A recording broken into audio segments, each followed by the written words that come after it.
Good afternoon, good morning, good evening, whatever time zone it is wherever you in the world. It is your Lord and Saviour, and we're doing another Bloodlines 2 reaction, because that's apparently all that gets me views these days. And what are we focusing on today? We are focusing on the Camarilla Court, Dev Diary 16, which hopefully means we're going to get 16 times the detail, as we find out a bit more about the Camarilla in Vampire the Masquerade Bloodlines 2. Now, what is the Camarilla for those who are not aware of Vampire the Masquerade lore and specifically Bloodlines?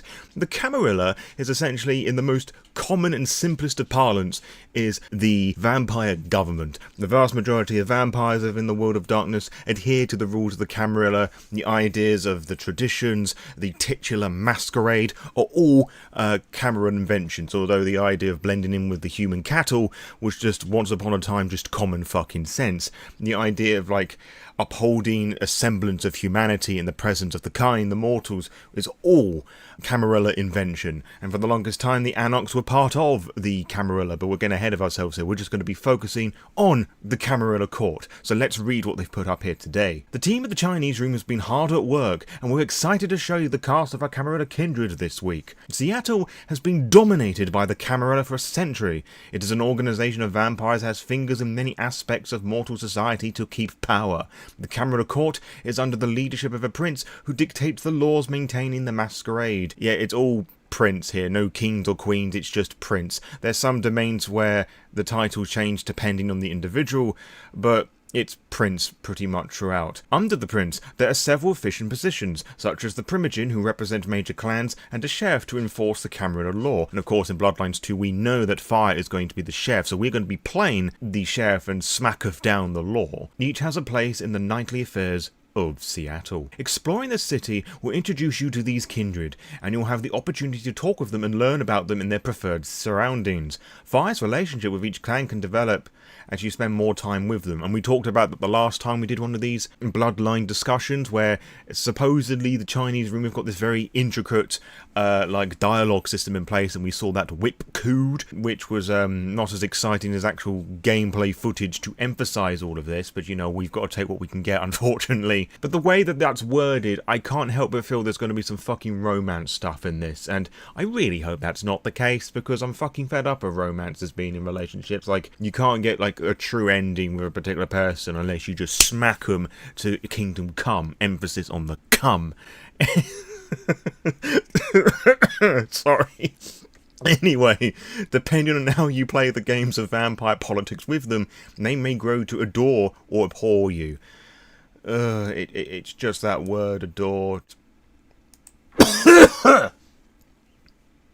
In this diary, we're shown some profiles of the kindred in Seattle's Camarilla, provided by writer Cherish Goldstraw. What a fantastic name, I have to say. And narrative director Ian Thomas, not so fantastic, as if someone were describing them to you in universe. This is the structure of the Camarilla, as you'll learn about at the start of the story. It's worth knowing that we're going to find about these people pretty early on in our Vampire Bloodlines 2 experience, but I also like the idea that it's mentioning that, well, we're going to be learning about these characters right now in this thing as in character, because it's very traditional in a Vampire the Masquerade sourcebook and core book setting, like whether it's a little note or a character profile in the back of a sourcebook. It's very much in key and in line with what Vampire the tabletop game does, so that's a nice little touch there. In previous diaries, you might have met some of the characters who are also part of the Camarilla and hold titles in it. Fletcher, the Master of Elysium, which I'm presuming is a more fancier Keeper of Elysium here, who is a honorific title that makes sure that everybody's in and around the round place, like fucking bookkeeping at Elysium, Elysium being like a big social gathering of Camarilla kindred. Nico, the Banu Hakim primogen, Simon, Silky Ladlock, the Brujar primogen, and Mrs. Form, the Tremere Magister. Magister is a rank within the Tremere structure, because they're very political, magical clans I've touched upon before, both in previous Bloodlines 2 reaction stuff, and also you've got a whole fucking lore dive I've done many years ago now. It's actually the first clan that I gave a proper in-dive recording about, so go and check that out while you can, and can be found living in Seattle too. You can find them in their respective dev diaries, and we're not going to be looking at them and I haven't done their diary reaction themes for them because, quite frankly, I haven't cared all that much. But, you know, the fact we've got like the Camarilla and like the Anarch next time as well, these seem a bit more important rather than specific characters. And also, they were introduced in writing about how these different clans are going to play, and I've read them through, and it didn't inspire much hope then, and I don't think I'm going to get much more interesting material out of them now or later down the line. So let's focus on with the Camarilla Court. The Ventru Prince, or Vontru, depending on who you ask, J.J. Campbell. We're not going to do the inspirational quote thing because this is going to like pad things out unnecessarily. Campbell is power personified. How very Ventru of them. As the last century grew, he consolidated the Kindred's hold on the streets. As the city rose, so did Weaver Tower. I wonder if that's a Well of the Apocalypse reference. And the court with tendrils into politics, business, society, and the underworld. Now, is that a crime underworld? Or is that a necromantic underworld, I wonder? I mean, a very interesting crossover if that's the case, but I'm presuming it's more a crime underworld thing, because a Ventru with necromancy, or oblivion, if we use the V5 term for that, V5 being Vampire the Masquerade 5th edition. Some people call it version 5 or edition 5. It's potato, it doesn't really fucking matter. Although version 5 sounds a bit shit. Once Lou's protege, it is now Campbell, urbane, perceptive, commanding, who leads Seattle into the future as Prince of the City. Now, I had suspected that he was having a connection to Lou here. Now, protege, in my eye, my vampiric eye, to me implies that JJ was Lou's child, or chilled, if you want to pronounce it as such. Interesting stuff. Potentially. Probably a whole dynamic of which prince you're going to help support sort of thing. You're going to help Lou out, take what belongs to her, or you're going to help JJ somehow. Who knows, because that's all we've got with them. Lou Graham, Ventru, ex-prince. Now, I don't know whether I'm like having a Nelson Mandela effect here, but I swear she was Toreador at one point. Unless I'm completely imagining that and she's always been a Ventru, I thought she was Toreador at some point. Let me know in the comments below if I'm like making stuff up, but that's really bothering me. Like, what the fuck? In life, Lou Graham pulled all the strings of the elite in Seattle. She had the ears of politicians, criminals, blue bloods, which is a nickname given to the Ventru, and commoners alike. In unlife, she has spent more than a century deepening that hold. She looms over Seattle as a storm cloud, a constant factor in the choices of even the most powerful kindred, despite her absence from day-to-day politics, because, you know, fucking vampire, innit? To badmouth Lou Graham is to badmouth the city, and this city has a hold of burying its foes down deep. Which, I guess, that kind of reinforces a little bit of what I was just saying. I think there might be just a bit of, like, two tribes going to war sort of thing. Like, it's interesting that she stood around and still has all this influence, despite being ex-prince, and I'm generally curious to see how this shift happened, like, how JJ claimed praxis over Lou Graham. To claim praxis as a Camarilla kindred is basically to go up to the prince and say, I'm challenging you for your shot, or I'm going to take the role of prince, and there's several things in place that can determine how that goes about. Also, little gripe with the artwork here, and I don't want people to think I'm being fucking weird with this, but Lou was quite a much larger woman, and they've really slimmed her down, and I think we should have a bit more oversized, plus chubby kindred, you know? And also the actual Lou Graham was a bit on the larger side as well, and I think it's a little gripe, but, you know, I think we can do, if you can have, like, elderly kindred now, because, I mean, there are examples within the grander meta plot of the source books and core books or whatever, where you do have, like, kindred who embrace and, like, not in their prime, so to speak, and that's really cool to see, and it's nice that Bloodlines 2's doing this, but, you know, you could have, like, be less to be crass about it, fatten her up a bit more, you know, because I swear, like, that original trailer that we got from Hard to Lab, she was on a much the overplussed size. I'm probably using the wrong phrases here, but you hopefully get what I mean here. Ryon Choi. I'm sorry if I've got that pronunciation wrong, but if you've been watching my stuff for a while, I'm dreadful with pronunciations. Ventru Seneschal. Ryon is a new breed, a dealmaker, modern, efficient and pragmatic. With a city under the threat and with a masquerade in tatters, Ryon is the calm centre of the chaos, negotiating, outmanoeuvring and outdoing everything that must be done to maintain stability. She's not afraid to cut away dead flesh if it will help save the whole. Now, we've seen a bit of her before in that initial trailer of the Chinese room where she appeared like for just a second. I like her design. It'd be nice if we could have like a different fucking clan here, because we've got like 3 Ventrus in a row. I'm also a bit biased because I've never been particularly fond of the Ventru, which I think is interesting because some of my favourite characters in Vampire the Masquerade are of Clan Ventru. But, you know, as a whole, it's very stereotypical the Ventru are the ones who rule here. And what's a Seneschal, you may be thinking? Well, the Seneschal, it has a pretty important role within Camarilla domains. They are essentially the prince's right hand. If the sheriff's the law, then the Seneschal is the advisory role. In some domains, they actually have more power than the prince. You know, like the second hand being like the poison and that drips in the ear sort of thing. And the Seneschal in a lot of domains does wield the same amount of power a prince have, or slightly less, so they're not like a 2 princes sort of scenario here. Like they can act the prince's will sort of thing. So this Ryon Choi is a very influential and very powerful individual. And it's interesting to see that we get to interact with both the Prince and the Seneschal here. And it's cool that we're actually getting a Seneschal in this, because I don't really think that's really been explored in the VtM game. And the Chinese room clearly have the resources and the backing and the funding and all the rest of it to employ all these different elements. So hopefully that'll all pay off, and I'm curious to see how she fits into all of this. Maybe, presumably from that last sentence, she is not afraid to cut away dead flesh if it will help save the whole. Perhaps she is wanting to become prince as well. And with the rest of this write-up, I'm getting the impression that things aren't particularly looking great in Seattle. We've seen in trailers that there have been hunters that you fight against, because of course you're going to be fighting against hunters in a vampire game. And also with the 5th edition metaplot, the Masquerade is like on a fucking fine line anyway, with the rise of the Second Inquisition, which is the coalition of different hunters from around the world, organisation, faith, academic, that have all realised that everybody else has been hunting this vampire menace and all like sort of come together to deal with this. I say they've come together, but they're not working together.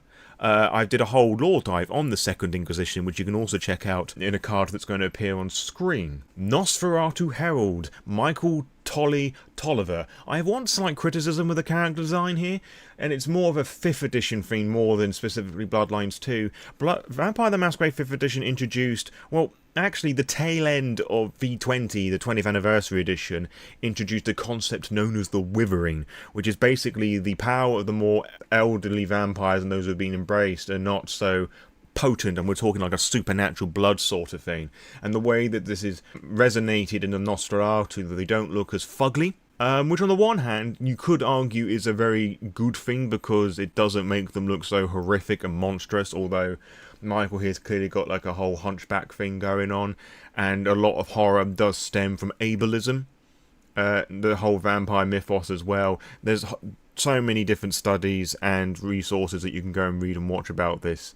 It's a very interesting thing, and it's good to be aware of like where the things that you love came from so you can understand and appreciate it better.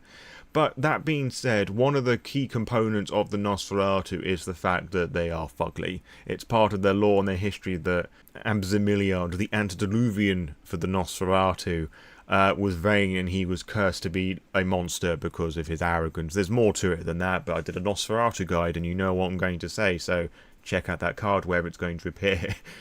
But yeah, I mean, as Nosferatu go, it's not the greatest design, I have to say. And on a more positive thing, I think it's cool that we have a Nosferatu Herald.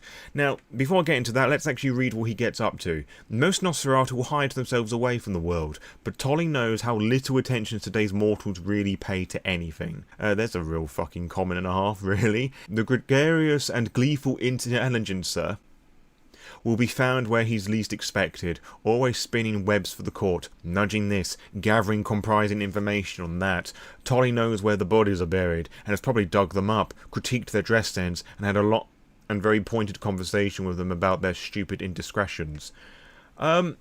Yeah, so he gets shit done. He can find shit, which is very Nosferatu themes, but I don't think there's anything that's too telling here. Although that being said, as I was just saying a moment ago, the fact that we've got a Nosferatu Herald, I think, is a really cool thing. Now, a lot of people get Herald and Harpy confused roles within the court. They're similar, but there are some very distinct differences. So let's talk about the Harpy first. The Harpy, to describe it really badly and basically so we're all on the same page sort of thing, is sort of like the trend and fashion sector within the Camarilla Court and domains. They're the ones who sort of see what the mortals are getting up to and trying to find ways to blend in and to move the Camarilla and find ways to correctly push mortal society so the Camarilla can always have best control. That's not the best description of the world, but it's kind of a simple enough sort of to get the idea.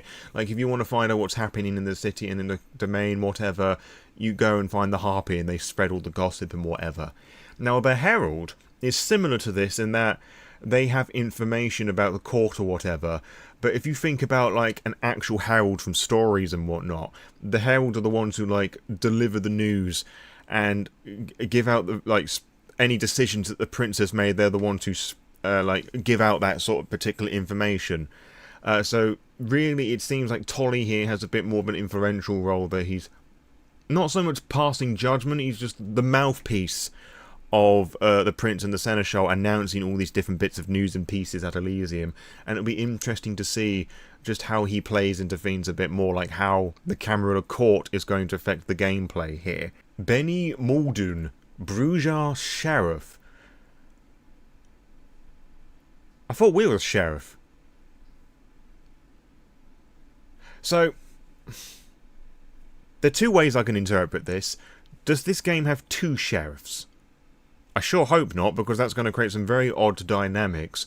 Or, obviously, we're not going to, like, pop out of the grave sort of thing, whatever. Oh, Sheriff, you've returned, because obviously this geezer here is Sheriff. Maybe we kill him earlier, or maybe we have to get rid of him, but it is stated in one of the previous Bloodline themes that we are the Sheriff, so anyway, we'll soon find out, I'm sure. Benny is the attack dog of the court, the enforcer, the bruiser, the bone breaker. Just to pause myself here, we've got a lot of these fucking adjective describers, you know, these adjectives, like these 4 or 5 words of power sort of thing that you find in the fucking core book. And it's just really gamifies things with Vampire, and I just find that a little annoying. Also, I'm not getting any of this sort of, like, conversational in-character stuff. This does feel like, to me, it's the writers flexing their vocabulary, which on the one hand it's good and it's engaging, it's making me engage with the characters, obviously, because I'm sitting here talking about things a lot more, and it's getting me and hopefully other people like to postulate about things that's happening. But I find it hard-pressed to find anybody that talks like this naturally, in my opinion. You want him leashed up and snarling at your enemies, not biting at your heels, so get on his good side. He despises those who seize a lesser bloodlines, and prides himself on his ability to sniff out those who are working against Seattle's best interests. If you're lucky, you'll find him standing at the prince's side. If you're less lucky, you'll encounter him elsewhere. Ooh. Yep. Don't really have much more to add on that, to be honest. Safia Ulasoy. Again, no idea with these pronunciations. And we have a Tremere Researcher. Now, this is obviously not a specific title, but this is just more talking about their role within the game, I guess. Because some Camarilla domains, they do have unique titles for specific things. And they also reword and repurpose titles depending on the domain in question. There's a Vampire 5th edition sourcebook. Trails of Ash and Blood, I believe it's the one it has. It has some characters in there and has a setting in Copenhagen. And they have, like, different names of the prince, sheriff, and all those different things. It's very centric to that city in question, which I think is pretty interesting, but we're getting ahead of ourselves. Safia is the eager enthusiast, her attention caught by theories, facts, and fascination of learning from both the old and the new. If the court has questions, she is one to find answers. Her skill with thaumaturgy, which is like the OG term for blood sorcery here, and her dogged research techniques have proven her worth to Seattle, no matter the current standing of her clan, which means that things are a little spicy with the Tremere in Seattle, which is rather interesting to note. Recently, she's been investigating the city's growing thin blood population, a particular concern to the court, and we've talked about the thin blood before. We got that whole Cain is the orange sort of analogy thing here. However, her focus does tend to distract her from the more mundane world. You'll probably find her in her lab or lost in a pile of books at the Wake the Dead coffee bar. I love that name. That's pretty cool. But I've seen quite a few Tremere concepts in 5th edition that are like this. Not from books and such, but more things that players do, and 5th edition does seem to push a lot more with this thin blood interest.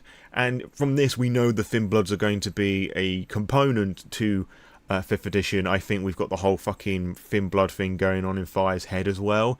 Or the slightly more controversial, Fabian was the I'm trying to think, it's the other way around, where Fire was the actual thin blood and Fabian was the elder sort of thing. But we'll see about that. And it's a very stereotypical get-up with Safia as well. You're like a lab researcher or whatever, like locked away in a laboratory sort of thing. So, yeah, just very stereotypical lab researcher, basically. Not something I haven't seen 100 times before, which is a little frustrating. Isabella Moore, Toreador Primogen, or should I say server of cunt, because damn, that is an outfit. She is slaying it. Hot damn! Emphasis on the hot. Isabella, queen of the nightlife, stalks her way through Seattle society as a trendsetter, bon vivant, nightclub diva, and perform artist extraordinaire. Again, we've got those like gamified adjectives there. We're gonna get a fucking Until Dawn sort of thing with the character's face gonna pop up. I'm going to have like their different descriptors like appear before their face. Her legendary events at the Atrium nightclub thrill and shock the mortals flock to be part of her world. There are some in the court who believe she treads perilously close to the edge of the Masquerade. Isabella yields her art like a weapon. To her, self-expression is much more important than any stricture. Oh, so we got that Toreador that's dicing it with the arts and crafts. Again, nothing entirely original in terms of Toreadors go. But that very last bit, to her, self-expression is much more important than any stricture. Now, it probably just talk about the nightlife sort of being like the club scene or whatever it is that she's getting up to. But I get slightly more sinister undertones with that. That she might have some sort of like vampiric discipline or a darker secret that she's holding, and maybe this club is like set up for something else, for something more sinister, especially when we've got that quote here: the delicate brutality to pursue one special idea. All art is violence without the right canvas. So, I don't know, I'm getting, you know, she's going to be a very messed up individual, and I'm going to be get right in that, if you know what I mean. Moving on, Willem Axel, Nosferatu Secret Keeper. Willem is the prince's archivist, keeping a century of secrets safe from prying eyes of mortals and kindred alike. Okay, that's a really fucking stupid role. I know that I said that the domains have, like, their own roles and titles and whatnot, but what a fucking idiot. Why would a prince entrust all of their secrets and whatnot to one dude? Like, I get that the Nosferatu, like, hunt around and, like, collect secrets and whatnot, but especially from what we have seen so far, he's, like, clearly being manipulated by somebody else, and somebody has clearly worked out what's going on here, so let's fucking use this cunt. But wow, what a fucking idiot. He's long ago hidden himself away from Seattle society, unwilling to show his face on the streets, but maintains his contacts amongst the kindred and the court and the underworld of the city. Willem is never one to put himself forward or voice his opinion, and this might lead others to overlook or take him for granted. But he has the trades, transgressions and depths at his fingertips, and such knowledge can be used as a knife. If it wasn't for that first bit, I'd be a lot more interested in that, to be honest, and from what we've seen so far, but he's already been presented to be somewhat of a liability, that he's clearly weak, and he has been manipulated, vampirically speaking, so Alright, I guess. Oh, that's it. And we don't have a little thing that says next time it will be... I mean, we know that next time we're looking at the Anarchs, but there was the one from last time where we saw that they're going to do doing world building next. But of course, as they've now delayed the game, they may not be doing those as frequently. Yeah, alright, I guess that's it. Sorry, I would have thought there would have been a bit more about that. Like, it would have been nice to have seen a bit more about actually how the camera would operate. Now, obviously, I can imagine why they wouldn't do this, because, you know, that sort of like leads into sort of a spoiler territory, I guess, but there really wasn't a lot there. like, there were some things that got me intrigued. I'm also a little skeptical in this, that they have their very, like, deep, like, character conversation stuff, and I'm hoping that it doesn't get spread water thin with all these characters, and I hope it's not, like, distilled into, like, the sort of Fallout 4 yes, no, maybe sarcasm as I talked about last time. And I really hope we don't get a fucking, like, romance sim with this. I know that people of my generation and a bit younger like the idea of shipping characters, and it's all fun for, like, fan fiction stuff, but I don't want more romance stuff. I hope that's just me, like, getting overworried and cautious, but, I mean, I guess as, like, Dev Dive themes go, it wasn't too bad, I suppose. It wasn't fantastic either. It's okay. Like, there's some bits that got me intrigued. I'm absolutely loving the design of the Toreador Primogen. I'm really intrigued to see what her whole get-up is. I'm interested to see with the whole Lou Graham, J.J. Campbell, and maybe a bit of that Seneschal mixed into there as well, like, what is going to be happening with all of them. I am intrigued, but at the same time I'm cautious, you know, because of everything that we've seen so far. I'm not trying to get too excited into this. I want to, because, you know, I love Vampire the Masquerade, but it's a bit difficult, and I think anybody can appreciate and understand that. And I'm not trying to hate it. Like, I had some really weird fucking comment when I did my Bloodlines delayed video thing, that I was like some fucking basement dwelling bottom feeder sort of thing. Like I don't hate this, I'm just disappointed overall, and I'm hoping that as we get more information about the game, that it just builds my excitement up a bit more, and we can see a bit more information and gameplay, some actual footage, so we can see, okay, this looks cool. Because again, I've read all these things, and it didn't sound like we're having a conversation. It sounds like somebody trying to flex their writing abilities, because of course the writers of the games are going to do that to make it sound as engaging, whatever. But it's, I don't know, it's a bit, I don't know. I'm not too excited, but I'm not terribly disappointed either, so I guess from that, it's okay. I'll go with that. I'll go with okay with that, because it means it's not awful. But what do you think? Like, are you super pumped and excited for the Camarilla? Which character do you want to find out more about, or perhaps get in bed if you're a fucking freak? Let me know in the comments below, and also let me know the things that you're concerned and worried about, and the things that you didn't like. Were there things that I've missed here that you've got, like, opinions of, like good, bad, and ugly? As I said, let me know in the comments below. And whilst you scroll down there with your thumb, finger, or scroll wheel on your mouse, or trackpad, or whatever the fuck I've missed here, depending on the device that you're using, I will get there eventually. You can check out a whole load of Vampire the Masquerade books that you can include in your TTRPG games, so you can create experiences akin to and better than what we are seeing with the Seattle Court. And if you purchase them with those links, I get some of the money back, because I'm an affiliate on DriveThruRPG, so I can continue to provide lore dives, character creation diets, and give you more information and lore about Vampire the Masquerade and all the other World of Darkness games, because those books ain't cheap, and I could appreciate all your financial support to be doing all these cool little things. But I can understand why you may not want to do that, because, you know, they're not cheap, and times is hard and all that stuff. You may be saving up your money to be purchasing Bloodlines or some other game or book or whatever. But if not, just like, share, and subscribe with any and all that would love what I do, and I'll see you on the next upload, whatever that may well be for you. And until next time, farewell.